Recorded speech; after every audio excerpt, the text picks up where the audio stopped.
स्वागत है आप सबका। भारतीय दर्शन की प्रवृत्तियाँ, ये हमारा प्रसंग चल रहा था, जिसमें अपन ने चार्वाक दर्शन के बारे में देखा था। चार्वाक दर्शन के जो जो सिद्धांत है उसके बारे में हमने चर्चा की थी। अब आगे के प्रसंग में हम दूसरा दर्शन जो है हमारा नास्तिक दर्शन में जैन दर्शन, उसकी चर्चा आज करेंगे। तो ध्यान रखिएगा कि दर्शन का क्षेत्र, दर्शन के सिद्धांत धीरे धीरे विस्तृत होते जाएंगे। इसलिए परीक्षा की दृष्टि से अलग अलग जो विषय विशेष के बारे में मत है, सिद्धांत है, उसको भी ढंग से आपको देखना है। और बाकी समग्र अध्ययन के रूप में किन किन विषयों में क्या क्या मूल बातें हैं, इसका एक समेकित अध्ययन भी आपको करना है। अवगतम। तो जैसे कि हमने दर्शन को आस्तिक और नास्तिक दर्शन के रूप में पढ़े थे, और हमने नास्तिक दर्शन का जो स्वरूप तय किया था वो दो तरीके से, कि एक जो ईश्वर की सत्ता को स्वीकार करता है वो आस्तिक दर्शन है, या जो वेद की सत्ता को स्वीकार करता है वो आस्तिक दर्शन है। जो इन दोनों में से किसी सत्ता को नहीं स्वीकार करता वो नास्तिक दर्शन है। तो इस दृष्टि से जैन दर्शन ईश्वर को नहीं मानता है। इसीलिए ईश्वर के नहीं मानने के कारण ये अनीश्वरवादी सिद्धांत है, जिसकी चर्चा हम बाद में करेंगे। इसीलिए ये नास्तिक दर्शन के अंतर्गत आते हैं। तो नास्तिक दर्शन में जैन दर्शन क्या है, उसके क्या सिद्धांत हैं, इसकी हम चर्चा करेंगे पूरे। तो ये जैन दर्शन जो शब्द है, इस पे ध्यान दीजिए। इसका मूल शब्द है जिन। तो जिन एव जैनः, एक तो हम इसको ये करें कि जिन को ही जैन कहते हैं, जिन को ही जैन कहते हैं। दूसरी बात ये कह सकते हैं कि जिनात् आगतः प्राप्तः जैनः, जिन से जो प्राप्त सिद्धांत है, जिनके द्वारा जो उपदेश में दिया गया निर्णय है, या उनके जो विचार हैं, उनके जो दर्शन हैं, उसे हम जैन कहेंगे। तो जिनः इदम दर्शनम जैन दर्शनम, जिनका जो ये दर्शन है उसको हम जैन दर्शन कहेंगे। तो जिन क्या पदार्थ है इसको ध्यान रखिए। जिन शब्द का अर्थ होता है जीतने वाला। तो जैन दर्शन में जिसने सभी तृष्णाओं को, काम क्रोध इत्यादि सभी वासनाओं को जीत लिया है, जिसने सभी प्रकार के कर्म बंधनों को त्याग दिया है, ऐसा जो सिद्ध पुरुष होता है उसे जिन कहते हैं। और जैन दर्शन में जिन जो है वो तीर्थंकर के लिए कहा जाता है। तो जिन का मतलब हुआ काम क्रोधादि समस्त वासनाओं को जीतने वाला जो सिद्ध पुरुष, जो आत्म तत्वज्ञ, जो ज्ञानी तीर्थंकर, वह है जिन।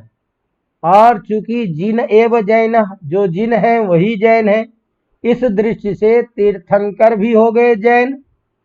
और जिनके द्वारा जो प्राप्त दर्शन है उसको कहेंगे जैन दर्शन। तो जैनात् जिनात् आगतः जिनः जिनस्य इदम दर्शनम नाम जैनम, जैन दर्शनम। तो इस तरह से जिन अर्थात तीर्थंकर के द्वारा, सिद्ध पुरुषों के द्वारा जो दिया गया सिद्धांत है, उस सिद्धांत को मानने वाले जो लोग हैं उसे हम जैन दार्शनिक कहते हैं। जैन दर्शन के आधार पर, जैन विचारों के आधार पर चलने वाले जो है उसे हम जैन दार्शनिक कहते हैं। तो मैंने जैसे कहा कि जैन मत में तीर्थंकर को ही क्या कहा जाता है, जिन, जिसका अर्थ है जीतने वाला। तो जो राग द्वेष को जीत कर निर्वाण को प्राप्त कर लिया है उसे ही जिन कहते हैं, और उनके द्वारा दिए गए उपदेश को जैन दर्शन कहते हैं। तो ये जो भारतीय परंपरा में जो तीर्थंकर हैं वो 24 तीर्थंकर अभी तक प्रसिद्ध है, जिसमें पहला जो तीर्थंकर है वह ऋषभदेव है। तो प्रथम तीर्थंकर ऋषभदेव से लेकर अंतिम जो तीर्थंकर भगवान महावीर, इन तीर्थंकरों की परंपरा में उन सभी तीर्थंकर के द्वारा दिए गए जो सिद्धांत, जो उनके विचार, वो चूंकि स्वयं जिन के रूप में है, अतः उनके प्रदत्त यह सारा सिद्धांत जैन कहलाता है, या उनके अनुयायी जैन कहलाते हैं। उनके दर्शन को जैन दर्शन कहते हैं। अब ये जैन दर्शन किन चीजों को मानता है, वो सारी चीजों की चर्चा हम अलग अलग करेंगे, लेकिन मुख्य रूप से ये ध्यान रखना है कि ये जैन दर्शन वस्तुवादी दर्शन है। इसमें बहुसत्तावादी दर्शन भी हम इसको कहते हैं। अब ये बहुसत्तावाद क्या है? तो संसार में जितने भी पदार्थ हम देखते हैं, जितने भी द्रव्य देखे जाते हैं, उन सभी की सत्ता को सत्य स्वीकार करते हैं। और द्रव्य के भिन्न भिन्न स्वरूप होने के कारण उनमें अलग अलग जीव की सत्ता को स्वीकार करने के कारण इसके अनेकांतवाद, उस सत्ता को स्वीकार करने के लिए जो मार्ग बताए गए हैं, जिसे हम नय कहेंगे, वो सप्तभंगी न्याय नय, जिसे हम स्यादवाद के रूप में भी आगे चर्चा करेंगे। तो इस तरह से संसार के तत्व क्या हैं, संसार की उत्पत्ति कैसे होती है, जीव कितने प्रकार के होते हैं, कौन से जीव किस रूप में होते हैं, इन चीजों को स्वीकार करने के लिए प्रमाण कितने माने जाते हैं, ये जो समस्त विचार हैं, आत्मा क्या चीज है, उसका स्वरूप क्या है, बंधन क्या है, मोक्ष किसे कहते हैं, ये सारे के सारे जो दर्शन संबंधी विचार है, इसको अलग अलग करके हमको आगे देखना है। ये जो जैन दर्शन है या जैन जो दार्शनिक है, जो तीर्थंकर है, यद्यपि प्रारंभ में एक रूप में ही थे, लेकिन कालांतर में इनके दो संप्रदाय हुए, जो क्रमिक दिगंबर और श्वेतांबर के नाम से प्रसिद्ध हुए। तो जैन दर्शनों में तीर्थंकरों के द्वारा बताए गए सिद्धांत को मानने वाले जो जैन दर्शन के अनुयायी है, उनमें यद्यपि प्रारंभ में एक ही स्वरूप था, एक ही उनके सिद्धांत थे, लेकिन कालांतर में ये दो संप्रदायों में विभक्त हो गए। तो एक श्वेतांबर जैन संप्रदाय के रूप में प्रसिद्ध हुए और एक दिगंबर जैन संप्रदाय।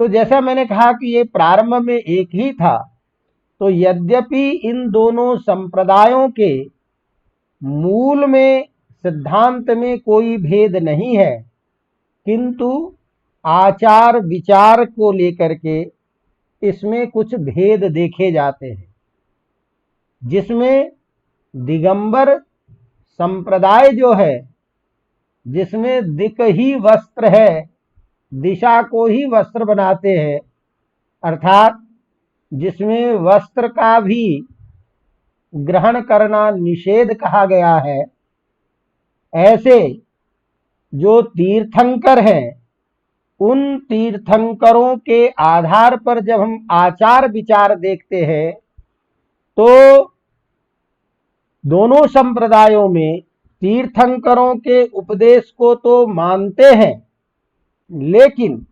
श्वेतांबर संप्रदाय की अपेक्षा दिगंबर संप्रदाय जो है, उसकी कट्टरता, उसके सिद्धांत के पालन की दृढ़ता वो कठिन मानी जाती है श्वेतांबर की अपेक्षा। इसीलिए मैंने कहा कि दिगंबर संप्रदाय में वस्त्रों का भी व्यवहार नहीं होता। दिगंबर संप्रदाय के अनुसार जो सिद्ध पुरुष ज्ञानी व्यक्ति होते हैं, उन्हें भोजन की भी आवश्यकता नहीं रह जाती है।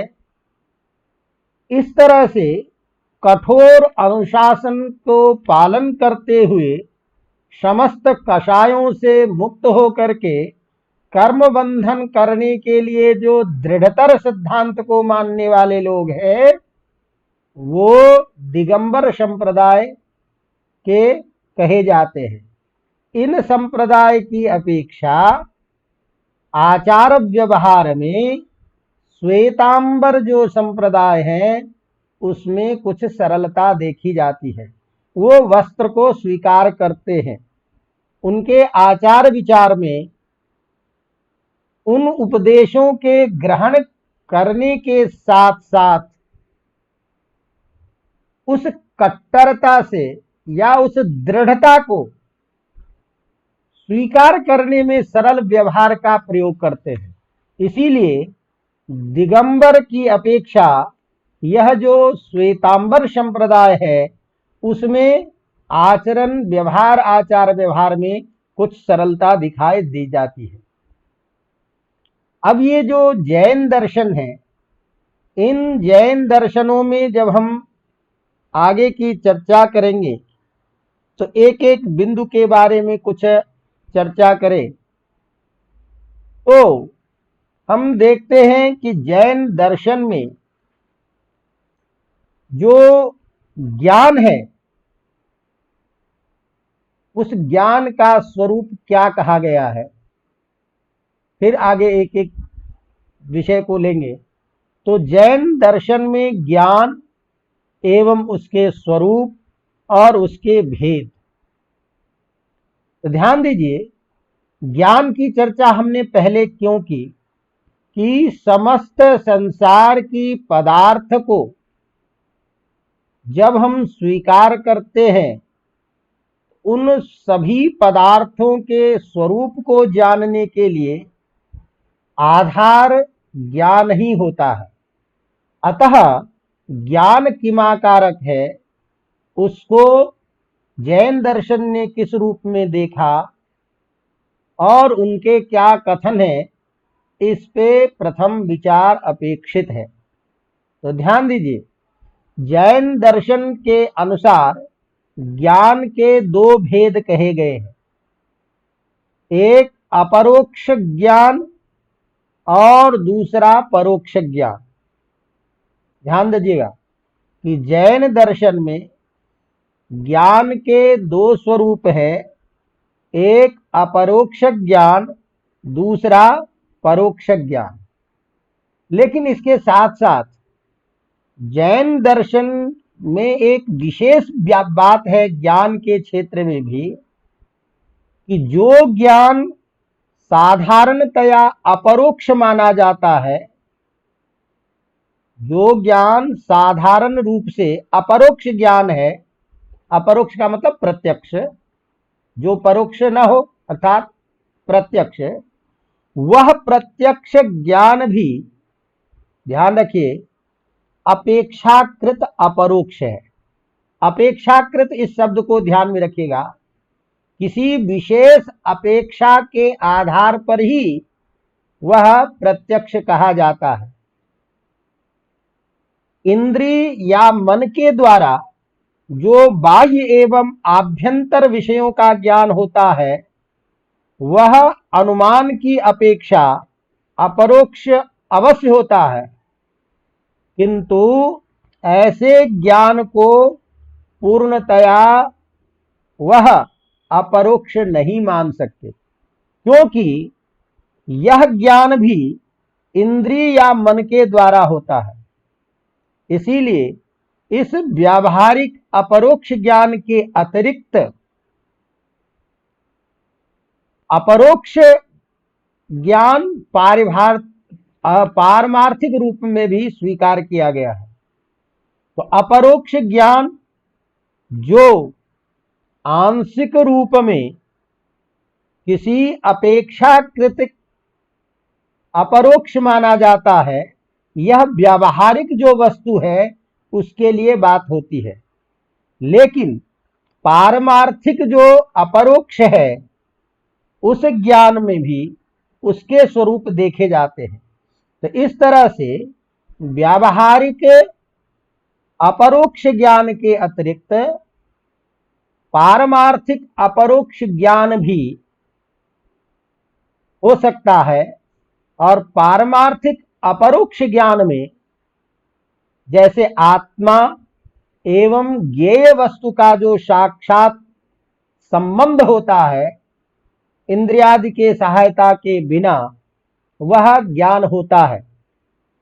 तो यह जो अपरोक्ष है, यह दो रूप में है, एक संसार के वस्तुओं के रूप में अपरोक्ष ज्ञान, एक पदार्थ पारमार्थिक रूप में तत्व के लिए अपरोक्ष ज्ञान। जब तक यह पारमार्थिक जो अपरोक्ष ज्ञान है, यह ज्ञान तब तक संभव नहीं होता जब तक कि जीव में कर्मजन्य बाधाएं रहती हैं।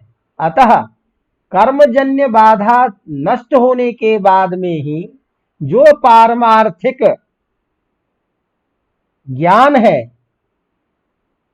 वह अपरोक्ष ज्ञान आत्मा का ज्ञान होता है। तो इस तरह से सभी कर्मों के नष्ट होने के बाद जो आत्म संबंधी अपरोक्ष ज्ञान है, वह परोक्ष अपरोक्ष पारमार्थिक ज्ञान कहलाता है। अब ध्यान दीजिएगा, इस तरह से अभी हम ज्ञान को दो रूप में देखें संक्षेप रूप में। तो एक जो अपरोक्ष है, उसी में एक व्यावहारिक अपरोक्ष और एक पारमार्थिक अपरोक्ष। व्यावहारिक अपरोक्ष में अपेक्षाकृत अपरोक्ष मानते हैं कि किसी विशेष अपेक्षा में ही वह प्रत्यक्ष है, जिसकी आगे चर्चा स्यादबाद जब चलाएंगे सिद्धांत, उसमें आपको और स्पष्ट करेंगे। क्योंकि जैन दर्शन किसी विषय विशेष में ज्ञान जो है, उसका प्रत्यक्ष या निश्चयात्मक ज्ञान किसी विषय विशेष की अपेक्षा में ही कह सकते हैं कि यह ऐसा है, वो दूसरे दृष्टि से नहीं भी हो सकता है। इसीलिए अपेक्षाकृत वह अपरोक्ष ज्ञान है। अब ये जो पारमार्थिक जो अपरोक्ष ज्ञान है, उस ज्ञान को जब हम अलग अलग बांटते हैं तो वो अपरोक्ष ज्ञान तीन प्रकार के कहे गए हैं जैन दर्शन में। पारमार्थिक अपरोक्ष ज्ञान तीन प्रकार के माने गए हैं। पहला अवधि ज्ञान, दूसरा मनः पर्याय और तीसरा केवल। ध्यान दीजिएगा, अभी हम केवल अपरोक्ष ज्ञान की बात करते हैं, तो व्यावहारिक जो अपरोक्ष ज्ञान है वह अपेक्षाकृत ही अपरोक्ष माना जाता है। दूसरा जो पारमार्थिक अपरोक्ष ज्ञान है, अर्थात अपरोक्ष जब भी बोले प्रत्यक्ष ज्ञान, तो अपरोक्ष ज्ञान जो है वह आत्म संबंधी ज्ञान है, जीव संबंधी ज्ञान है, जीव के स्वयं के स्वरूप संबंधी ज्ञान है। यह ज्ञान तभी संभव होता है जब कभी सभी कर्मों का नाश होता है। अब यह जो पारमार्थिक जो अपरोक्ष ज्ञान है, ये अपरोक्ष ज्ञान तीन प्रकार के कहे गए हैं। पहला अवधि ज्ञान, दूसरा मनः पर्याय, तीसरा केवल ज्ञान। तो अवधि ज्ञान क्या चीज है कि जब मनुष्य अपने कर्मों को किसी अंशतः नष्ट कर लेता है, तब वह एक ऐसी शक्ति को प्राप्त करता है जिसके द्वारा वह दूरस्थ, सूक्ष्म तथा अस्पष्ट द्रव्य को भी जान सकता है। तो एक ऐसी शक्ति प्राप्त करने वाला जो ज्ञान, जो किसी दूरस्थ, सूक्ष्म और स्पष्ट द्रव्यों को जानने में समर्थ हो, जिसके द्वारा सीमित वस्तुओं का ही ज्ञान है, उस ज्ञान को अवधि ज्ञान कहते हैं। अर्थात एक क्षेत्र विशेष में होने वाला ज्ञान। तो पहला ज्ञान अवधि माने सीमा, तो किसी एक क्षेत्र विशेष में होने वाला ज्ञान। वह ज्ञान कब होगा कि जब मनुष्य अपने कर्मों को कुछ अंश तक नष्ट कर लेता है, तो धीरे धीरे उसमें एक प्रकार की शक्ति उत्पन्न होने लगती है, जिससे वह कुछ दूरस्थ या ऐसी चीजों को, स्पष्ट शब्द द्रव्यों को भी वो जानने लग जाता है। तो इस तरह से एक सीमित जो ज्ञान है उसे हम अवधि ज्ञान कहते हैं। दूसरा ज्ञान है मनः पर्याय। मनः पर्याय क्या चीज है, ध्यान दीजिए। जब मनुष्य राग, द्वेष आदि मानसिक जितनी बाधाएं हैं उस पर जब विजय प्राप्त कर लेता है, तब अन्य व्यक्तियों में जो वर्तमान रहने वाला भूत विचारों को वो जान सकता है। तो अन्य व्यक्तियों में रहने वाला जो पूर्व वर्तमान ज्ञान, भूतक ज्ञान, उन सबको अपने मन के द्वारा जान लेता है, अर्थात मन विकसित होने लगता है। तो मन विकसित होकर के जो प्राप्त किया जाने वाला जो ज्ञान है उसे हम मनः पर्याय ज्ञान कहते हैं। अवगतम? तो जब मनुष्य पूर्व अवधि ज्ञान से प्राप्त होकर आगे बढ़कर राग द्वेष आदि से मानसिक जो बाधा है, बंधन, उसके ऊपर में विजय प्राप्त कर लेता है, तब उस व्यक्ति में ऐसी शक्ति, ऐसा ज्ञान उदय होता है जिस ज्ञान के द्वारा वह अन्य व्यक्तियों के वर्तमान और भूत के विचारों को भी जानने में समर्थ होने लगता है। तो ऐसे ज्ञान को ही हम मनः पर्याय ज्ञान कहते हैं। क्यों? ये दूसरों के मन में प्रवेश कर जाता है, दूसरे के स्वभाव, दूसरे के मन की बात को समझने लगता है। इसीलिए इसे हम मनः पर्याय ज्ञान कहते हैं। तीसरा जो ज्ञान है उसे हम केवल ज्ञान कहते हैं। केवल ज्ञान, तो यह ज्ञान जब ज्ञान के बाधक जितने भी कर्म है वह जीव माने आत्मा उस आत्मा से पूर्णतया हट जाते हैं, तब उस जीव को अनंत ज्ञान प्राप्त होता है। और वह जो अनंत ज्ञान है उसे ही हम केवल ज्ञान कहते हैं। और यह ज्ञान, जिस ज्ञान के हो जाने पर अनंत चतुष्टय प्राप्त हो जाता है, अनंत वीर्य, ऐसा जो विशेष जो स्वरूप प्राप्त हो जाता है उसे हम केवल ज्ञान कहते हैं। यह ज्ञान मुक्त जीवों को ही प्राप्त होता है, अर्थात तीर्थंकर जो है उनको ही प्राप्त होते हैं। अवगतम। अब ये जो तीन प्रकार के ज्ञान हैं, ये ही तीन प्रकार के ज्ञान अलौकिक ज्ञान है, जो पूर्ण रूप से अपरोक्ष ज्ञान है। कौन कौन? तो आपका केवल ज्ञान, मनः पर्याय ज्ञान और अवधि ज्ञान, ये तीन प्रकार के अलौकिक ज्ञान हैं जो पूर्ण रूप से अपरोक्ष ज्ञान है। लेकिन इसके अतिरिक्त दो प्रकार के लौकिक ज्ञान हैं जो सर्वसाधारण व्यक्ति में पाए जाते हैं। वो है मति ज्ञान और श्रुत ज्ञान। इस तरह से ध्यान रखिए कि ज्ञान को हम मूल रूप से जैन दर्शन में तीन प्रकार के स्वरूप में हम बांटते हैं। तो मति ज्ञान और श्रुत ज्ञान जो है, यह आपके लौकिक ज्ञान है जो सर्वसाधारण जो मानव है उस मानव में पाया जाता है। अवगतम। तो ये मति ज्ञान क्या चीज है?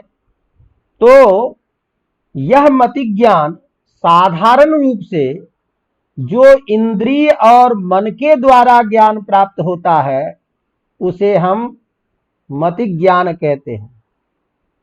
इस प्रकार के मति ज्ञान के अंतर्गत व्यावहारिक जो अपरोक्ष ज्ञान है, अर्थात बाह्य, और आंतर जो प्रत्यक्ष और स्मरण के द्वारा होता है, ऐसे प्रत्यभिज्ञा एवं अनुमान, ये सारे के जो होने वाले ज्ञान हैं, ये मति ज्ञान के अंतर्गत आते हैं। अर्थात इंद्रिय और मन के द्वारा होने वाला जो ज्ञान, वो ज्ञान मति ज्ञान है। इस ज्ञान के अंतर्गत बाह्य तथा आभ्यंतर, प्रत्यक्ष और स्मरणात्मक, प्रत्यभिज्ञात्मक और अनुमानात्मक जितने भी ज्ञान हैं, ये ज्ञान मति ज्ञान के अंतर्गत आते हैं। अवगतम। तीसरा ज्ञान होता है श्रुत ज्ञान। तो शब्द ज्ञान को ही हम श्रुत ज्ञान कहते हैं, शब्द ज्ञान को श्रुत ज्ञान कहते हैं। तो जैन दर्शन के अनुसार प्रत्यक्ष ज्ञान की जो उत्पत्ति होती है वह एक निश्चित क्रम से होती है। बात समझ में आ रहा है? श्रुत ज्ञान किसको कहते हैं? शब्द ज्ञान को। तो जैन दर्शन में प्रत्यक्ष ज्ञान जो होता है उसकी उत्पत्ति का एक निश्चित क्रम माना जाता है। क्या क्रम है?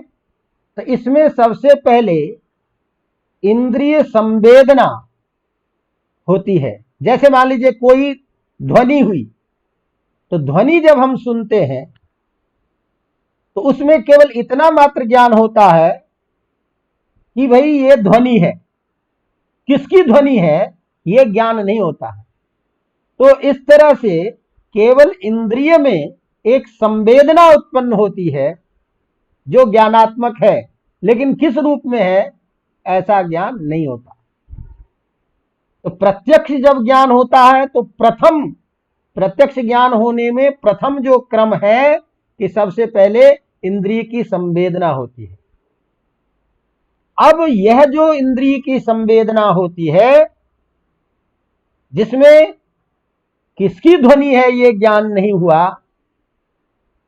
इस प्रकार का जो ज्ञान है, इस प्रकार की जो अवस्था है ज्ञान की, इसको जैन दर्शन में अवग्रह कहते हैं। ध्यान रखिएगा, ये सब कुछ पारिभाषिक शब्द हैं जैन दर्शन के। अर्थात प्रत्यक्ष ज्ञान की उत्पत्ति में जो प्रथम इंद्रिय संवेदनात्मक बोध है, जिसमें केवल वस्तु के होने मात्र का ज्ञान होता है, उसके स्वरूप का ज्ञान नहीं होता है, इस ज्ञान की अवस्था को हम अवग्रह कहते हैं। तो अवग्रह में केवल विषय का ग्रहण होता है। इसके बाद जब यह ध्वनि किसकी है, यह जिज्ञासा होती है, और उस जिज्ञासा को प्राप्त करने वाला जो स्वरूप है, उसको हम ईहा कहते हैं। तो यह ध्वनि किसकी है, यह जो उत्पन्न होने वाला यह जो ज्ञान है, यह जो एक विशेष जानने की जिज्ञासा है, उसको हम ईहा कहते हैं। तो पहले संवेदना, फिर उसके बाद में उसकी ईहा, और इसके बाद में जाकर के निश्चयात्मक ज्ञान होता है कि ये ध्वनि इसकी है। तो इस प्रकार का जो निश्चयात्मक ज्ञान है, उसे जैन दर्शन में आवाय कहते हैं। क्या कहते हैं? आवाय। अवगतम? तो इस प्रकार जो ज्ञान प्राप्त होता है वो प्रायः मन में धारण किया जाता है, इसीलिए इस ज्ञान को हम धारण ज्ञान कहते हैं। अवगतम? अब ध्यान दीजिए, तो जब प्रत्यक्ष चीजें आई, तो प्रत्यक्ष ज्ञान का आपने देखा कि ये एक क्रम होता है। तो जब हम किसी तीर्थंकर के द्वारा उपदेश में जब किसी ज्ञान की उत्पत्ति शब्द के द्वारा होती है, आप्तवचन के तीर्थंकरों को उपदेश के द्वारा हम सुनते हैं, और उसके सुनने से जो प्रामाणिक ग्रंथों से जो हम शब्द से जो प्राप्त करते हैं ज्ञान, वही श्रुतक ज्ञान है। तो इस तरह से जैन दर्शन में मतिक ज्ञान, श्रुतक ज्ञान और अवधिक ज्ञान, ये तीनों ही दोषपूर्ण भी हो सकते हैं। जैन दर्शन के अनुसार मतिक ज्ञान, श्रुतक ज्ञान और अवधिक ज्ञान में दोष की संभावना रह जाती है, ये एक विशेष बात है।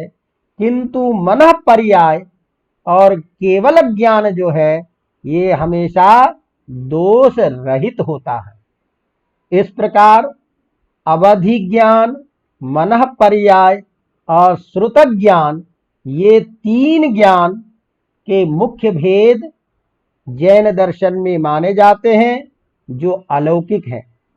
एवं मतिक ज्ञान और श्रुतक ज्ञान लौकिक ज्ञान है, जो सभी साधारण में पाए जाते हैं, और यह जैन दर्शन में ज्ञान का एक स्वरूप और उसके भेद के रूप में बताया गया है। अवगतम? तो इस तरह से आपको यदि प्रश्न पूछता है कि जैन दर्शन में ज्ञान का स्वरूप क्या है, उसके क्या भेद हैं, इसको हमें इस दृष्टि से बताना है। ये जैन सिद्धांत का ज्ञान परक जो बातें थी उसको हमने सामने रखा। इसी तरह से जैन दर्शन में अन्य जो चीजें हैं उसके बारे में, तो जैन दर्शन में प्रमाण के विषय में क्या विचार है, जैन दर्शन किसको प्रमाण करता है, कितने प्रमाण को स्वीकार करता है। तो इस दृष्टि में जब हम विचार करते हैं, तो जैन दर्शन में प्रमाण, उसके भेद स्वरूप, इस टाइटल से आप इसको समझ सकते हैं, लिख सकते हैं, या परीक्षा में प्रश्नों का एक स्वरूप तैयार कर सकते हैं। तो चार्वाक दर्शन केवल प्रत्यक्ष प्रमाण को स्वीकार करता है, लेकिन जैन दर्शन तीन प्रमाण को स्वीकार करता है। प्रत्यक्ष, अनुमान और शब्द। तो जैन दर्शन में प्रमाण के 3 भेद कहे गए हैं, प्रत्यक्ष, अनुमान और शब्द। जैसे कि न्याय विवृत्ति में कहते हैं प्रमाणानि प्रत्यक्षानुमान शब्दानि। तो प्रत्यक्षानुमान शब्द, ये 3 प्रमाण न्याय दर्शन जैन दर्शन में स्वीकार किए गए हैं। चार्वाक ने केवल प्रत्यक्ष को माना।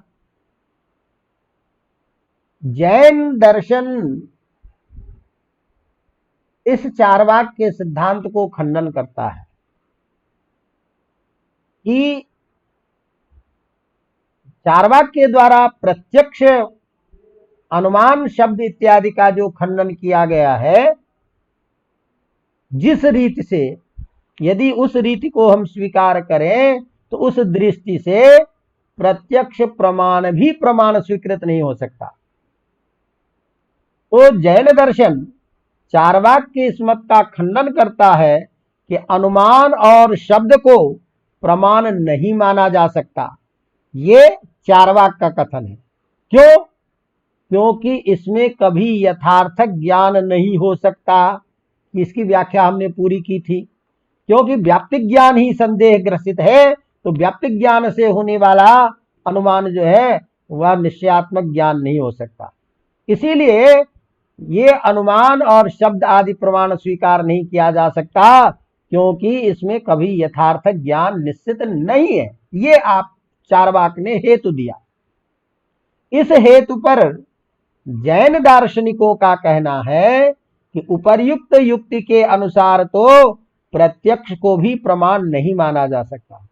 क्यों?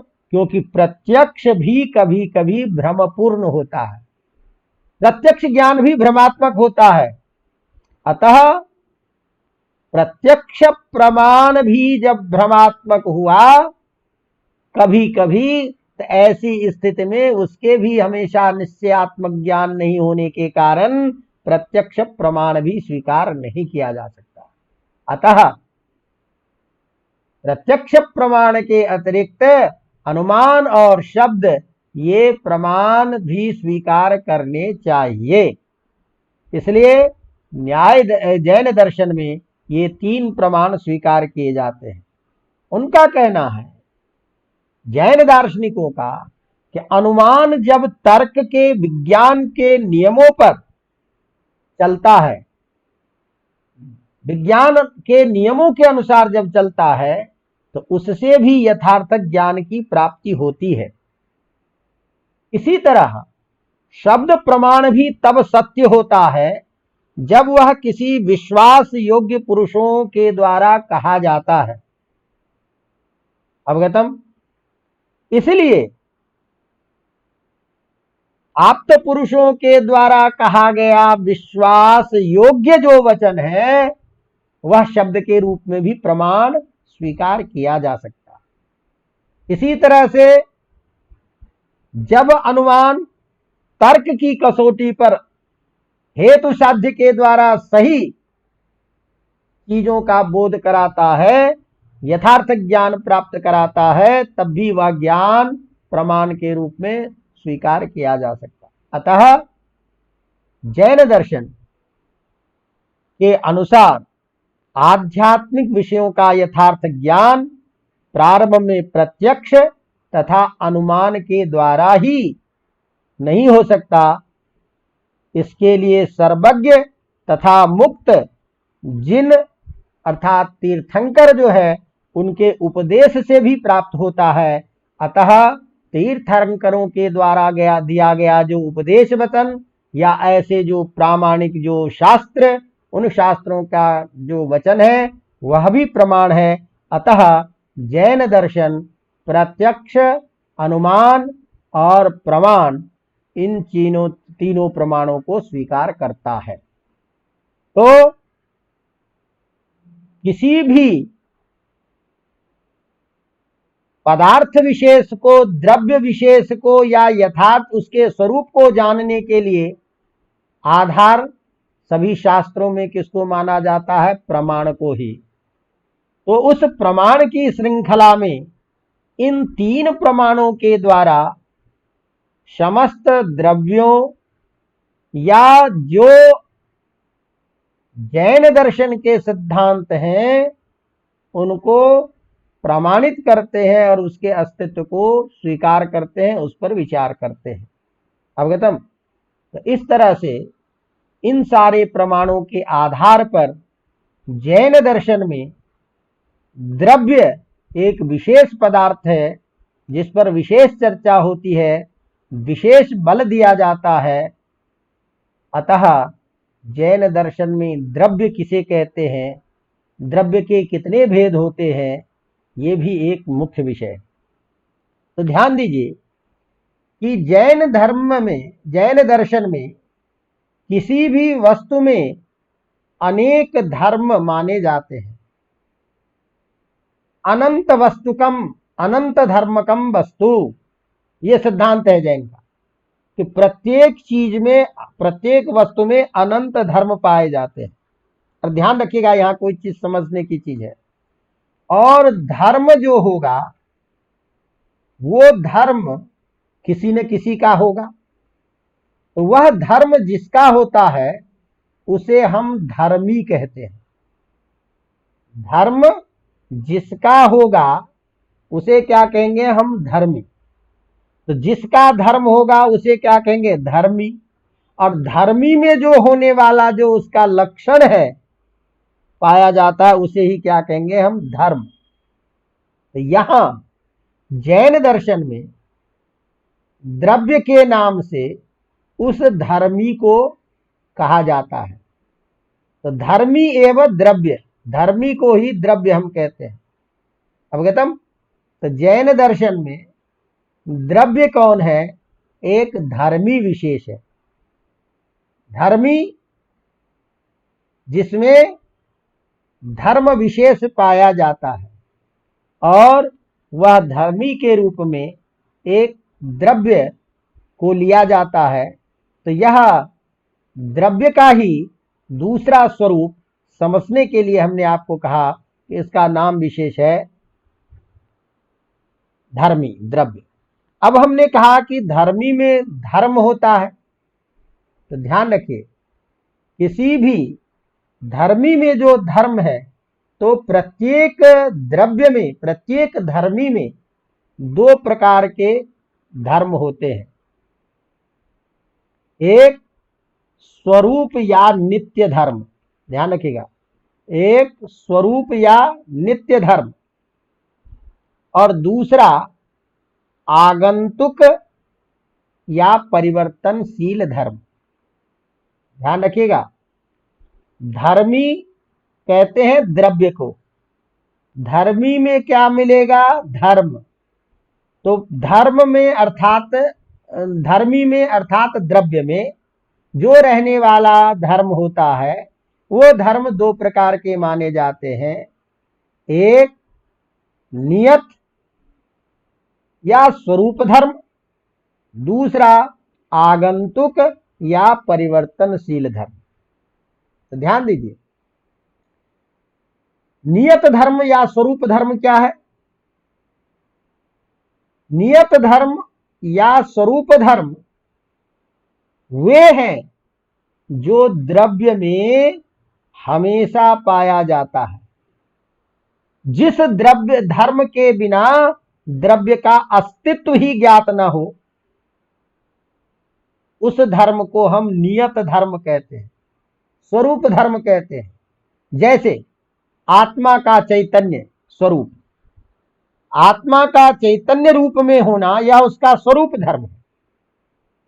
तो जो धर्मी का ऐसा धर्म जिसके बिना धर्मी का अस्तित्व ही बोध न हो, ऐसा जो नियत धर्म विशेष है उसे हम स्वरूप धर्म भी कहते हैं। दूसरा आगंतुक धर्म होता है। और आगंतुक धर्म क्या है? जो आता जाता रहता है, कुछ समय के लिए आया, कुछ समय के लिए चला गया। इस प्रकार का जो आने जाने वाला जो धर्म विशेष होता है धर्मी में, द्रव्य में, उसे हम आगंतुक धर्म या परिवर्तनशील धर्म कहते हैं।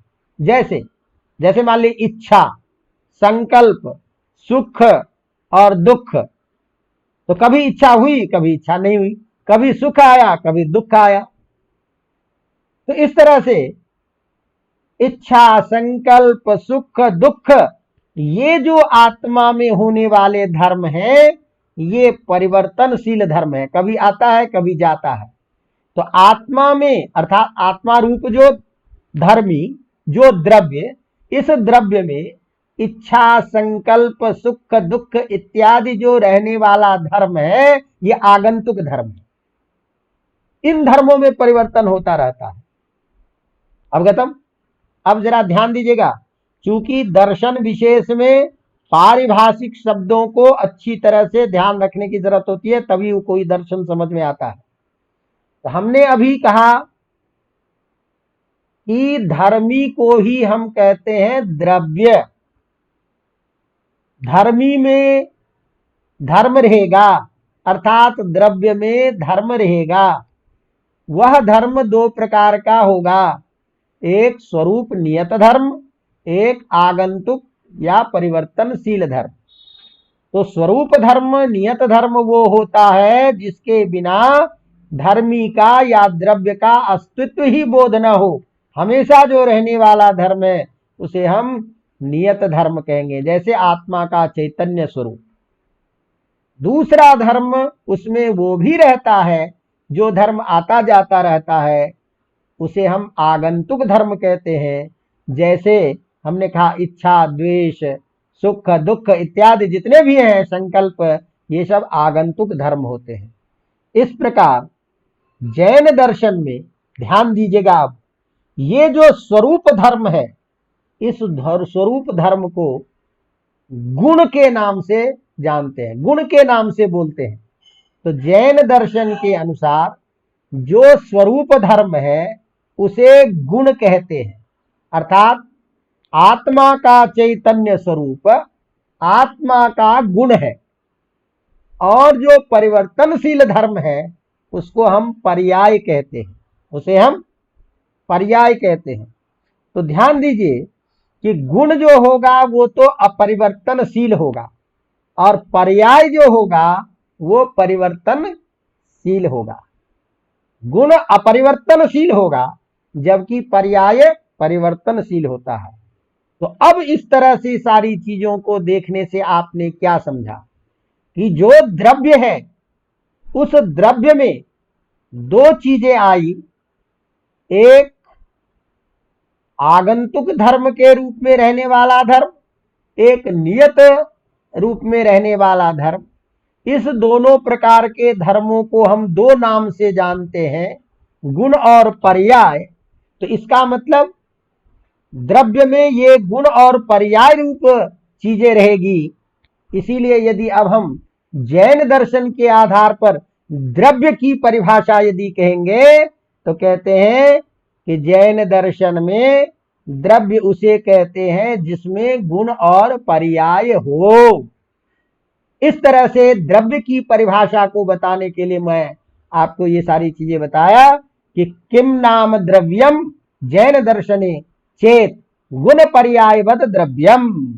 इसीलिए तत्वार्थ अधिगम सूत्र में, तत्वार्थाधिगम सूत्र में द्रव्य की परिभाषा की गई है गुण पर्यायवद द्रव्यम इत्यर्थ। अवगतम? बात समझ में आ गई? अब ये जो द्रव्य है, ये ध्यान रखिएगा, ये सत है। द्रव्य जो है, द्रव्य ये सत है। अब ध्यान दीजिए, अभी तो आपने बात में आ गई कि द्रव्य किसे कहते हैं। द्रव्य का मतलब हुआ गुण पर्याय से युक्त धर्मी विशेष, उसको हम द्रव्य कहेंगे। अब यह जो द्रव्य है इसको सत माना गया है। अब ध्यान रखिएगा, सत्य जो है जिसको हम सतरूप कहते हैं, ये जैन दर्शन में विशेष रूप में परिभाषित किया गया है। सत का यहां विशेष लक्षण है। अब वो विशेष क्या लक्षण है, ध्यान रखिएगा, जो जिसमें उत्पत्ति भी हो, क्षय भी हो और नित्य भी हो। तो उत्पत्ति, क्षय, नित्यता से युक्त जो है उसको सत बोला जाता है। यहां ध्यान रखिएगा, जैन दर्शन में सत क्या चीज है, जिसमें उत्पत्ति, क्षय और नित्यता ये तीनों गुण वाला रहता है, धर्म विशेष रहता है, ये तीनों चीजें होती है, उसे सत कहा जाता है। इसको अभी अभी हमने आपको पढ़ाया कि द्रव्य जो आत्मा है, उस आत्मा में दो प्रकार के धर्म आया, एक आगंतुक और एक नित्य धर्म। तो स्वरूप धर्म जो है वो नित्य था, आगंतुक धर्म जो है वह क्या है, वह आएगा जाएगा। तो उत्पत्ति उसका कभी उत्पन्न होगा कभी खत्म होगा, तो उत्पत्ति भी है और उसमें विनाश भी है, और स्वरूप धर्म जो है वो नित्य भी है। तो और द्रव्य क्या है, सत है।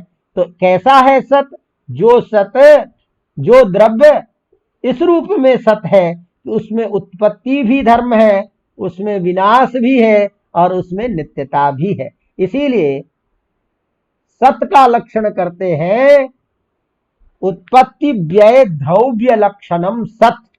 उत्पत्ति व्यय द्रव्य, द्रव्य मैंने नित्यता, उत्पत्ति व्यय द्रव्य लक्षणम सत इति भवति। अवगतम। तो अब ध्यान दीजिए, हमने कहा कि जो स्वरूप धर्म है उसको गुण कहते हैं। तो द्रव्य जो होगा, कोई अपने गुणों के कारण नित्य होता है, गुणों के कारण उसको हम क्या कहते हैं, नित्य, क्योंकि गुण कभी परिवर्तित नहीं होता, अभी अभी बताया। परिवर्तनशील जो है आपका पर्याय, वह पर्याय में उत्पत्ति और विनाश भी होता है। तो द्रव्य में अपने स्वरूप धर्म गुण के कारण नित्यता भी है और पर्याय धर्म भी रहने के कारण उसमें उत्पत्ति और विनाश भी है। तो इस प्रकार द्रव्य में ये सत्ता के तीनों लक्षण होते हैं, और इसीलिए गुणवत गुण पर्यायवत द्रव्यम तत्सत लक्षणकम इति। इसीलिए कहते हैं गुण और पर्याय से युक्त जो होता है वो द्रव्य है, और वो द्रव्य सत कहा जाता है। अवगतम। अब यह जो द्रव्य है, जिसे आपने गुण पर्याय से युक्त, गुण पर्याय लक्षण वाला जो है द्रव्य आपने परिभाषित किया, ये द्रव्य दो प्रकार के, दो रूपों में बांटा गया है जैन दर्शन में। इसमें एक को हम अस्तिकाय द्रव्य कहते हैं। ध्यान रखिए, आप सब कुछ पारिभाषिक शब्द आ रहा है। एक है अस्तिकाय द्रव्य और दूसरा है अनस्तिकाय द्रव्य। अस्तिकाय द्रव्य ऐसा द्रव्य जो अस्ति माने है, और है जब तो किस रूप में, तो जैसे काय माने शरीर, जैसे शरीर का जो परिणाम है, परिमाण है, शरीर का जो परिमाण है, शरीर जैसे किसी स्थान विशेष को घेरता है, इस तरह से ऐसा द्रव्य जो किसी परिमाण विशेष में के द्वारा बोध होता है, जैसे शरीर का परिमाण विशेष, तो काय माने शरीर। तो इस तरह से अस्थि अर्थात है, काय अर्थात शरीर।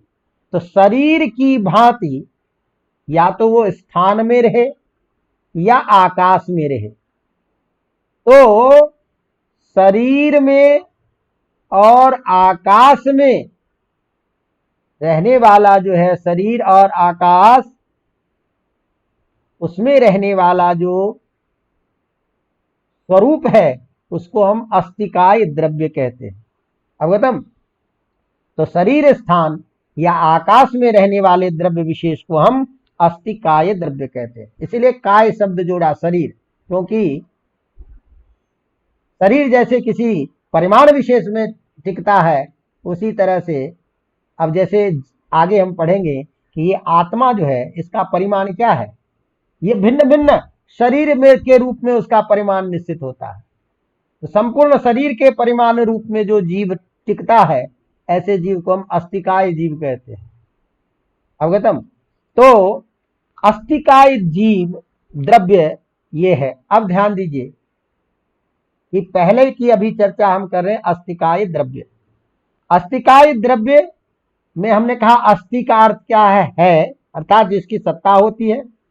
काय का मतलब हो गया शरीर, तो शरीर की भांति जो रहे, शरीर की भांति, शरीर जैसे किसी स्थान विशेष में रहता है, इसी तरह से शरीर या आकाश आदि में रहने वाला जो द्रव्य विशेष है उसको हम अस्तिकाय द्रव्य कहते हैं।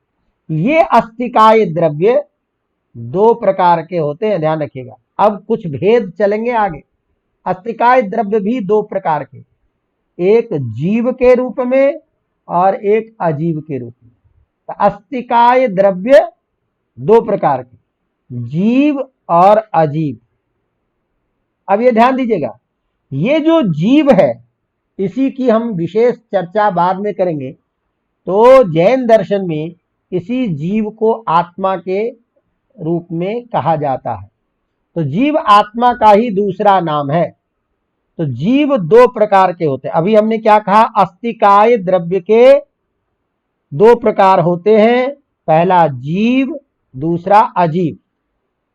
ये जो जीव है जिसको हम आत्मा कहते हैं, यह जीव दो प्रकार के होते हैं, एक मुक्त जीव और एक बद्ध जीव। जीव दो प्रकार के, एक मुक्त जीव और दूसरा बद्ध जीव। तो मुक्त जीव का मतलब क्या है कि जो कर्म बंधन से मुक्त हो चुका है, जिन्होंने मोक्ष को प्राप्त कर लिया है, ऐसा जो जीव होता है, बंधन से रहित जीव, उसको हम मुक्त जीव कहते हैं। और बद्ध जीव सीधा सीधा मतलब क्या है कि जो बंधन में फंसा हुआ है, जो जन्म चक्कर लगता रहता है जिसका, ऐसा जो जीव है, कर्म बंधनों से युक्त जो जीव है, उसको हम बद्ध जीव कहते हैं। अब ध्यान रखिएगा, मुक्त जीव की तो बात खत्म हो गई कि अर्थात मोक्ष को प्राप्त कर लेने वाला, समस्त बंधन को प्राप्त कर ले, छोड़कर बंधनों को उच्छेद करके नित्य स्वरूप को जान लेने वाला जो जीव है, उस जीव को हम मुक्त जीव कहते हैं। लेकिन बद्ध जीव कौन है? जो अभी बंधनों से युक्त है। अब ये बद्ध जीव जो है जैन दर्शन में, ये दो प्रकार के कहे जाते हैं, एक त्रस जीव और दूसरा स्थावर जीव। बद्ध जीव कितने प्रकार के? दो प्रकार के, एक त्रस जीव और दूसरा स्थावर जीव। तो पहले स्थावर समझ लिया। स्थावर क्या चीज है? स्थावर जीव,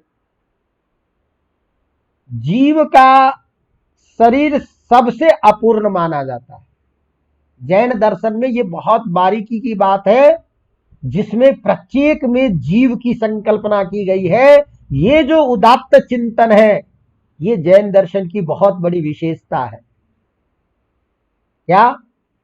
कि स्थावर जीव उसे कहते हैं जो स्थित में रहे,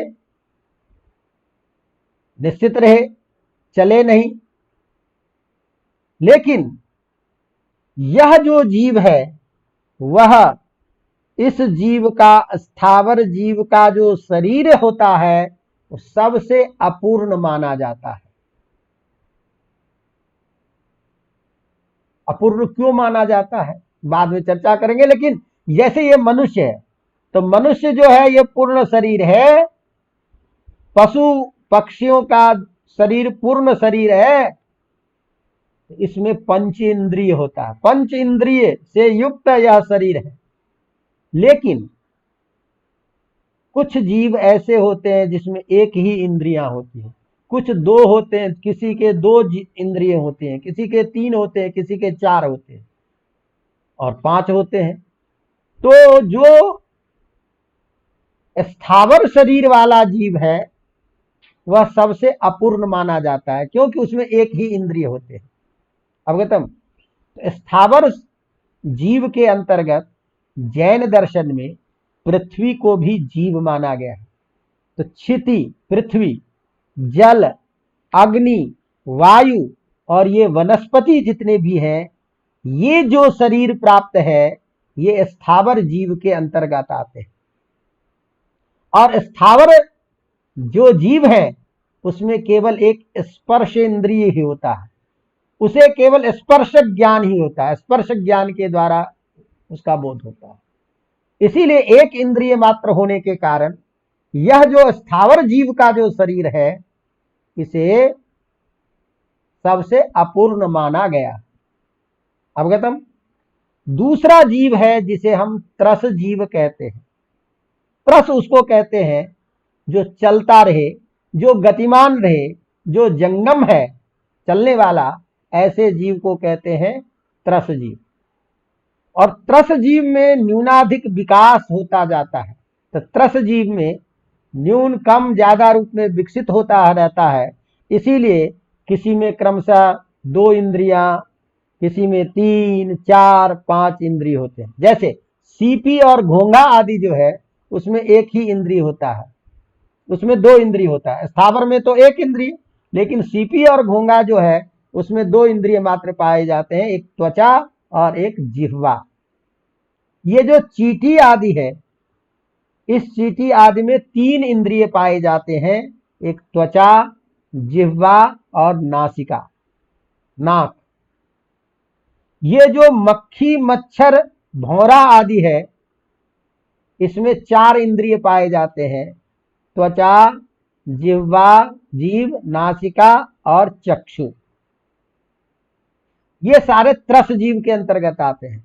और उच्च जो पशु पक्षी मनुष्य आदि हैं उसमें 5 इंद्रिय पाए जाते हैं, त्वचा, जिह्वा, नासिका, चक्षु माने नेत्र और कान, कर्ण। अवगतम। तो इस तरह से ये सारे के सारे अस्तिकाय जीव के अंतर्गत ये सारे जीव स्थावर जीव और त्रस जीव के रूप में ये जीव के 2 भेद माने जाते हैं। एक जैन दर्शन में अस्तिकाय अजीव भी है, अजीव द्रव्य। ध्यान रखिएगा, जीव अजीव के रूप में 2 भेद किया, तो अस्तिकाय अजीव जो द्रव्य है वो क्या है, ये ध्यान रखिए। अभी अस्तिकाय की चर्चा चल रही थी, तो वे आकाश के भिन्न भिन्न स्थानों में अपने अंश में रहने वाला जो जीव है वो अस्तिकाय अजीव है, जीव से भिन्न। अस्तिकाय अजीव जो आकाश में भिन्न भिन्न अंशों में रहता है उसे हम अस्तिकाय अजीव कहते हैं। ये ध्यान रखिए, जैन दर्शन में विशेष चीज है, ध्यान रखिएगा इसमें। जो अजीब है लेकिन अस्तिकाय माना जाता है, यह भी स्थान विशेष में, आकाश में किसी स्थान विशेष में रहता है जिसके कारण इसको हम अस्तिकाय जीव कहते हैं। यह भी परिमाण को धारण करता है, वो है धर्म, अधर्म, आकाश, पुद्गल एवं जीव। ये अस्तिकाय द्रव्य के अंतर्गत माने जाते हैं। इस प्रकार से अस्तिकाय द्रव्य धर्म, अधर्म, आकाश, पुद्गल, जीव और ये जीव, ये अस्तिकाय द्रव्य के आते हैं। और दूसरा जो अनस्तिकाय द्रव्य वह एक है जिसे हम काल कहते हैं, समय। ये अनस्तिकाय द्रव्य है।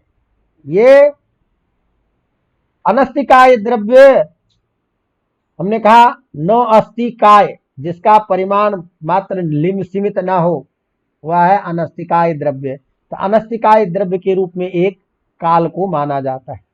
इस तरह से जैन दर्शन में ये द्रव्य एक विशेष विषय है। इसी के अंतर्गत समस्त सांसारिक पदार्थों में जीवत्व की भावना स्वीकार की जाती है, जो इसके विशाल उदात्त चिंतन, इसीलिए प्रत्येक द्रव्य में, प्रत्येक पदार्थों में जीव की संकल्पना और उसको मान करके अहिंसा आदि के बारे में, किसी के नुकसान न किया जाए, या इत्यादि का जो विशेष विचार होता है, यह एक समस्त प्राणी मात्र के लिए, हर चीज के लिए, प्राकृतिक सारी चीजों के लिए, स्थावर जंगम सभी चीजों में विचार किया जाता है। अवगतम। तो इस दृष्टि से ये हमारे जैन दर्शन के द्रव्य का विचार होता है। इसी तरह से जैन दर्शन में यह जो द्रव्य है, इस द्रव्य के स्वरूप को जानने के लिए इदमित्थम, ये जो आप कहते हैं किसी चीज के लिए, तो विषय का जो परामर्श है, विचार है, वह विचार परामर्श जिन सिद्धांतों के द्वारा किया जाता है, यह अन्य सभी दर्शनों की तुलना में जैन दर्शन में एक भिन्न और विशेष व्यवस्था है, जिसे हम स्यादवाद और सप्तभंगी नय के नाम से जानते हैं। तो जैन दर्शन का परीक्षा में प्रष्टव्य या जैन दर्शन के आधार पर स्वीकृत सिद्धांतों में यह स्यादवाद की जो कल्पना है, स्यादवाद की जो अवधारणा है, यह अवधारणा बहुत महत्वपूर्ण है। इस चीज को भी हमें अलग से समझना चाहिए। ध्यान दीजिए कि जैन दर्शन में आपको, जैसे मैंने कहा कि अनंत धर्मकम वस्तु भवति, वस्तु में अनेक धर्म होते हैं, ये स्वीकार किया जाता है। लेकिन अनेक धर्म वाला यह है, यह ज्ञान, उनके समस्त धर्मों का ज्ञान केवल ज्ञान के द्वारा, केवल ज्ञान मैंने बताया था अभी, जो सिद्ध पुरुष है उनको जो प्राप्त ज्ञान है, जो रागादि द्वेष से मुक्त हो चुके हैं, ऐसे जो ज्ञान है वह केवल ज्ञान है। तो केवल ज्ञान के द्वारा वस्तुओं के अनंत धर्मों का अपरोक्ष ज्ञान होता है। सिद्ध पुरुषों को ही हो सकता है, लेकिन साधारण जो मनुष्य है, उस साधारण मनुष्य को वस्तु के अंतर्गत रहने वाले जो अनेक धर्म विशेष है, उसका ज्ञान नहीं हो सकता। वह उस वस्तु को किसी समय एक ही दृष्टि से देख सकता है।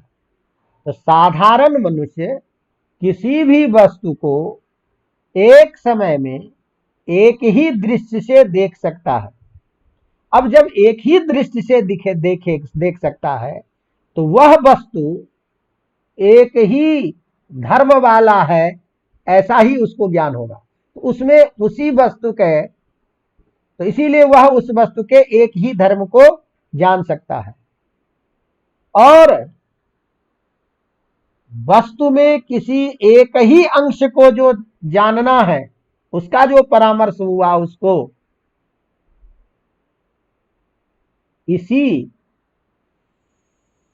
एक अंश वाले ज्ञान को, आंशिक ज्ञान को जैन दार्शनिकों ने या जैन दर्शन में नय कहा जाता है। नय, नय शब्द पारिभाषिक है, ध्यान रखना, परामर्श ज्ञान।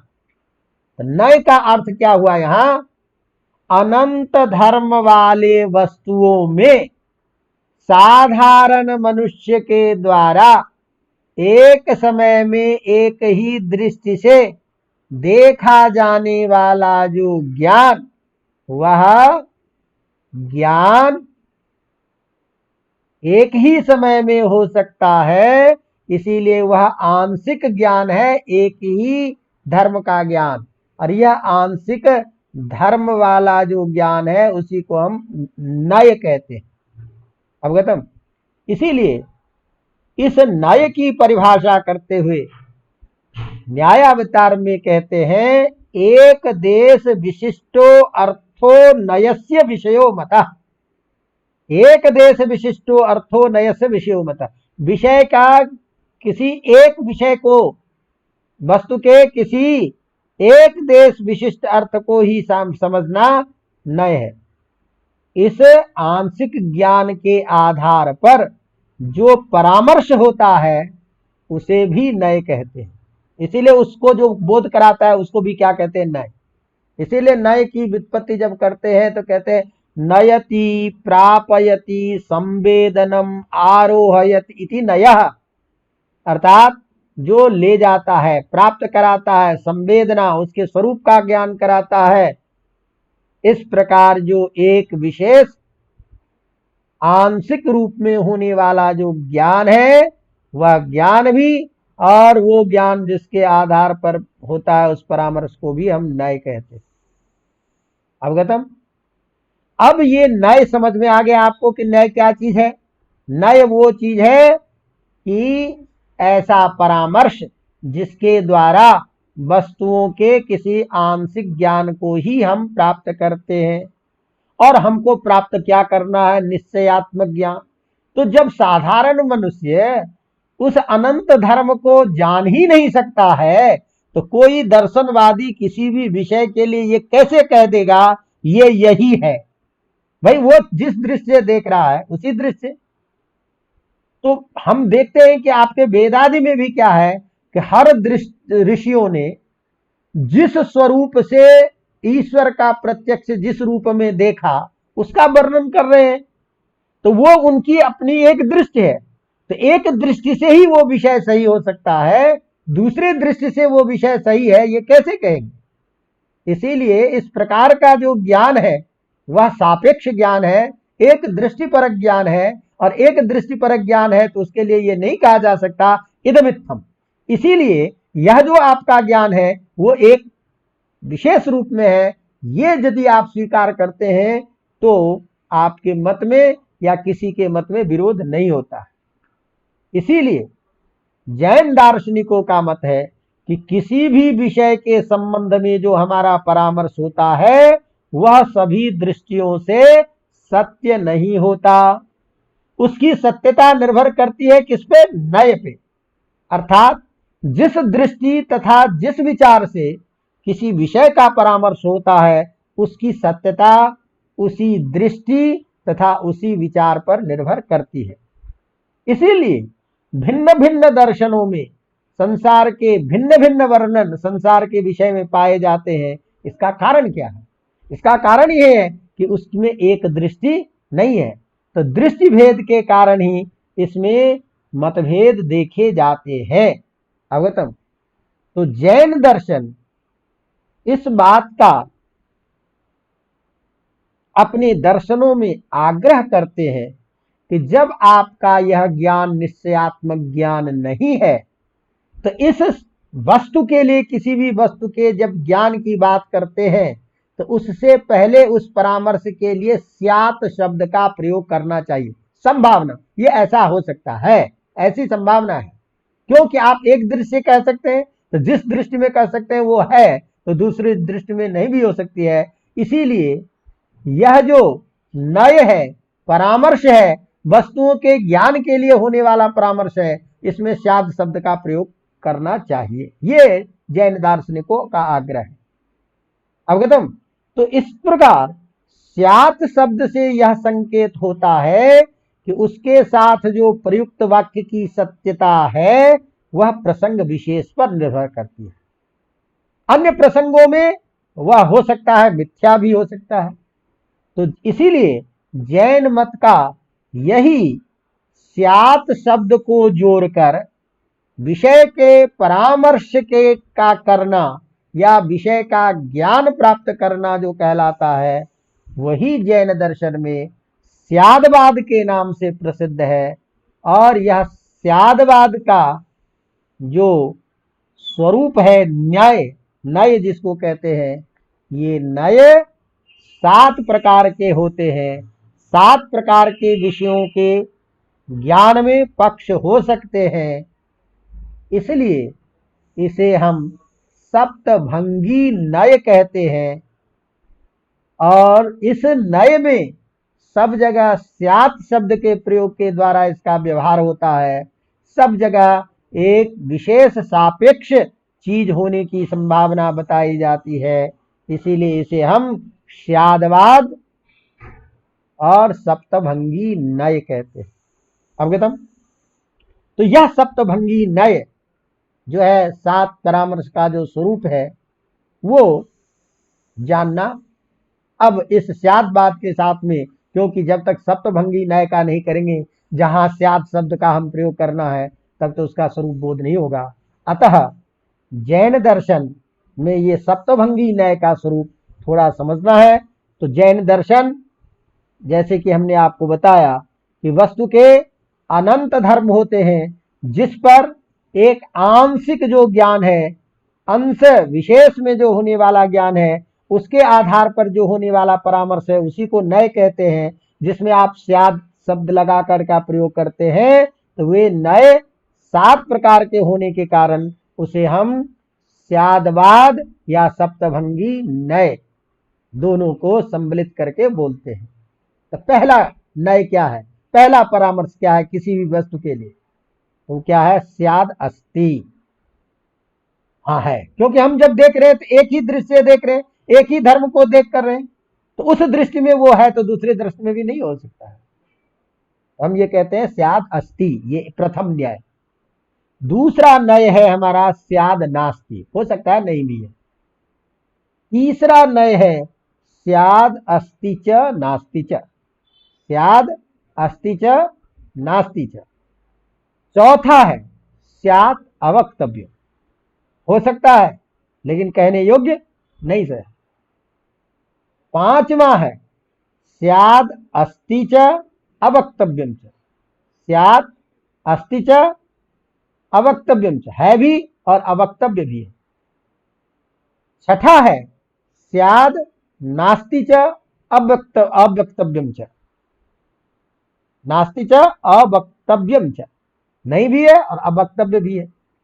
और सातवां है स्याद अस्ति च नास्ति च अव्यक्तम च।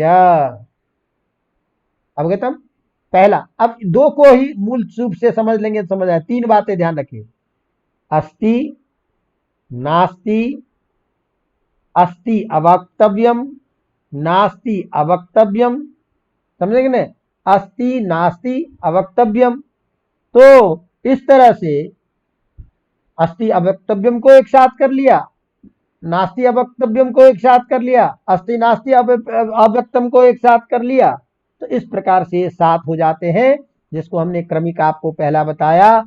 अस्यात् अस्ति प्रथम, स्याद नास्ति द्वितीय, स्याद अस्ति च नास्ति च ये तृतीय, स्याद अवक्तव्यम 4, स्याद अस्ति च अव्यक्तम च 5, स्याद नास्ति च अवक्तव्यम च 6, स्याद अस्ति च नास्ति च अव्यक्तव्यम च ये 7। अब ये जो हमने आपको कहा, ये थोड़ा सा बिना समझे दिमाग में बैठने वाली भी चीज नहीं है, इसलिए थोड़ा सा हम इसकी चर्चा करते हैं। जैसे हमने कहा आपको पहला क्या है, स्याद अस्ति। इससे क्या होता है, स्याद अस्ति ये कहने से इसमें वस्तु के होने का आंशिक बोध होता है। यदि हम किसी वस्तु को उसके वर्तमान रूप, देश, काल के आधार पर हम देखें तो कह सकते हैं कि यह वस्तु है। स्यात् घटः अस्ति, अब वर्तमान में देख रहे हैं, उसके रंग स्वरूप को देख रहे हैं, तो स्यात् शब्द से यहां पर में घड़े का इस स्थान में, इस समय में, इस लाल रंग का है, यह होने की सत्ता का बोध करते हैं। लेकिन कोई जरूरी नहीं है कि सभी रूपों में ये चीज सही हो। तो इस तरह से किसी देश, काल के आधार पर, वर्तमान के आधार पर किसी चीज के होने की संभावना, होने की सत्ता को बताना स्याद अस्ति कहलाता है। दूसरा क्या है, स्याद नास्ति। इस से क्या होता है कि स्याद नास्ति, शायद नहीं है, अभाव का बोध कर रहे हैं, इससे वस्तु के नहीं होने का आंशिक बोध होता है। लेकिन अर्थात अन्य दृष्टि से उसी समय उसी वस्तु की सत्ता नहीं भी हो सकती है। जैसे आपने कहा घटः अस्ति, तो घटः अस्ति तो वर्तमान काल के घटः अस्ति, लेकिन उसी के लिए कहेंगे अयं घटः तस्मिन् प्रकोष्ठे नास्ति, वर्तमान में ही उसी घट का वहां अभाव हो गया दूसरी जगह। तो इस तरह से दूसरे अंश में उस वस्तु के सत्ता की अभाव का भी बोध होना स्याद नास्ति, इसके द्वारा उसको बताया जाता है। तीसरा क्या है, स्याद अस्ति च नास्ति च। तो हो सकता है वस्तु है भी या नहीं भी है, ये भी ज्ञान एक में हो सकता है। इस तीसरी दृष्टि से, ये जो तीसरी दृष्टि है न्याय की, इस उस वस्तु की सत्ता के होने के और नहीं होने के दोनों प्रकार की संभावना जो होती है, यह इस प्रकार का परामर्श होता है। अयं घटः, ये घट जो है किसी देश व काल में किसी एक रूप में हो सकता है और किसी दूसरे रूप में नहीं भी हो सकता है। इस तरह से वस्तु में दोनों प्रकार की स्थितियां हो सकती है। इस प्रकार का जो बोध होता है उसे अस्ति च नास्ति च के द्वारा हम कहते हैं। इसी तरह से चौथा है स्याद अवक्तव्यम, है भी और कहने योग्य नहीं है। क्यों कहने योग्य नहीं है? भाई कोई चीज है, लेकिन यदि आप में किसी कारण से दोष की उपस्थिति आ गई देखने में ही, तो ऐसे में ये ऐसा है, ये हम कह भी नहीं सकते। इसीलिए शायद अवक्तव्यम की संभावना होती है। ये चौथी दृष्टि है कि इस दृष्टि से वही वस्तु अवक्तव्य है, कहने योग्य नहीं है। क्यों? क्योंकि एक ही समय में उसकी सत्ता का अस्तित्व एवं अभाव दोनों के निर्देश जब आपने किया, तो दोनों के ही निर्देश होने के द्वारा शब्द के द्वारा उसकी ठीक ठीक अभिव्यक्ति नहीं की जा सकती है। क्यों कि है या नहीं है, इन दोनों में से किसी एक का निर्धारण नहीं किया जा सकता। इसीलिए जब एक ही वस्तु में को एक दृष्टि से आप उसकी सत्ता स्वीकार कर रहे हैं, एक दृष्टि से उसके अभाव को स्वीकार कर रहे हैं, तो एक ही चीज में दो प्रकार की जब उपस्थिति हो रही है, तो उसके लिए ये कैसे कहा जा सकता है कि यह है या नहीं है। इसीलिए स्याद अवक्तव्यम, इसकी भी संभावना होती है। पांचवा कहता है स्याद अस्ति च अवक्तव्यम च, अर्थात वह वस्तु है तथा अव्यक्त भी है। इस पांचवी दृष्टि से वही वस्तु एक समय में हो भी सकती है, लेकिन फिर भी अव्यक्त रह सकती है। जैसे किसी विशेष दृष्टि से घड़े को हम लाल कह सकते हैं, किंतु जब दृष्टि स्पष्ट न हो, निर्देश न ठीक हो, तो घड़े के रंग का वर्णन करना संभव नहीं होता है। अतः व्यापक दृष्टि से यह घड़ा लाल है, यह भी कहना संभव नहीं है। तो यह घड़ा लाल है और यह अव्यक्त है, इस तरह के परामर्श का भी बोध होता है। सातवां है स्याद अस्ति च नास्ति च अव्यक्तव्यम च, वस्तु के का अस्तित्व भी है, अभाव भी है और अवक्तव्य भी है। इस स्यादवाद के अनुसार इस तरह से हम देखते हैं कि सभी द्रव्यों में जो ज्ञान हो रहा है वो अपेक्षा को लेकर के हो रहा है, एक दृष्टि को लेकर के हो रहा है। आंशिक ज्ञान ही संभव हो पाता है साधारण मनुष्य को। तो जब किसी भी वस्तु में आंशिक ज्ञान ही होगा, तो उसके लिए इदमित्थम, यह ऐसा कहना संभव नहीं है। इस प्रकार यह जैन दर्शन का जो स्यादवाद सिद्धांत है, वस्तुतः स्वरूप के यथार्थ बोध होने के कारण कोई मनुष्य किसी के लिए, किसी भी पदार्थ के लिए ये नहीं कह सकता, क्योंकि वह सर्वज्ञ नहीं है, वह केवल ज्ञानी नहीं है, और केवल ज्ञानी ही उसके लिए इदमित्थम का प्रयोग कर सकता है। इसीलिए समस्त पदार्थों में सभी चीजों की संगति तभी बन सकती है कि जब वह सापेक्ष दृष्टि इस स्वरूप से विचार किया जाए, तभी आपकी बात की सत्यता हो सकती है। बाकी किसी पदार्थ विशेष के लिए ये कह देना कि ये ऐसा है, ये जबरदस्ती हठ प्रयोग कहलाएगा। यह एक उदार बातें या चिंतन की बातें, स्यादवाद की ये संभावना, स्यादवाद की बातें की गई है। इसीलिए इस दृष्टि को यदि हम देखें तो इसे हम सापेक्षवाद भी कह सकते हैं। इस जैन दर्शन के इस बात को हम सापेक्षवाद कह सकते हैं। चूंकि जैन दर्शन वस्तुवादी दर्शन है, इसीलिए इसे हम वस्तुवादी सापेक्ष भी कह सकते हैं। अवगतम? इस तरह से ये जैन दर्शन के विशेष हमारे ये सब बिंदु है, जिस बिंदु पर परीक्षा की दृष्टि से हमको देखना चाहिए। इसी तरह अब जैन दर्शन के कुछ और भी सिद्धांत हैं जिसके ऊपर विचार करना हमारा बहुत आवश्यक है, लेकिन मैं समझता हूं कि एक साथ लंबा करने से आप लोग भी परेशान हो सकते हो। तो शेष जो इसके विषय हैं, जो बहुत प्रसिद्ध है, जो आत्मा का स्वरूप क्या है, जीव किसको कहा जाता है, मोक्ष का स्वरूप क्या चीज है, ईश्वर के विषय में जैन दर्शन का क्या सिद्धांत है, जैन दर्शन का अनेकांतवाद ये क्या चीज है, इस तरह से जैन दर्शन में बंधन का स्वरूप क्या है, ये जो दो चार बातें हैं जिसकी चर्चा हम आगे की कक्षा में करेंगे।